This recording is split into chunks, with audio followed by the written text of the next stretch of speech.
గృహములు కట్టిన వారు మణిదీపవర్ణన 9 సార్లు చదివిన చాలు అంతా శుభమే. అష్ట సంపదలు తులతూగేరు శివ కవితేశ్వరి శ్రీ చైత్రేశ్వరి మణిదీపవర్ణన చదివిన చోట తిష్ట వేసుకొని కూచునునంట కోటి శుభాలను సమకూర్చుటకై భువనేశ్వరి సంకల్పమే జయించే మణిగ్రీవము దేవదేవుల నివాసము. అది ఏ మనకు కైవల్యము, అది ఏ మనకు కైవల్యము, అది ఏ మనకు కైవల్యము. అమ్మదేవుంటే అన్ని ఉన్నది, అమ్మదేవుంటే అన్ని ఉన్నది.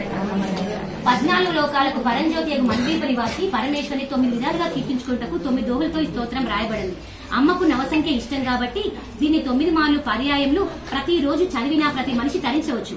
దీనిని శుక్రవారం నాడు పూజా విధాన ప్రకారం పూజించి 9 మార్లు పారాయణం లేదా గానం చేసిన ధన కనక వస్తు వాహనాది సంపదలు కలిగి భక్తి జ్ఞాన వైరాగ్య సిద్ధులతో ఆయురారోగ్య ఐశ్వర్యాలతో తులతూగి చివరకు మణిదీపం చేరగలరు. గృహ ప్రవేశ సమయంలో పారాయణం చేస్తే భూత ప్రేత పిశాచాది దుష్టగ్రహాలన్నీ పారిపోతాయి, జయం లభిస్తుంది. ఇంతటి మహోత్తమ విషయాలు ఎందెందో లేవు. ఇది శాస్త్రవాక్యం.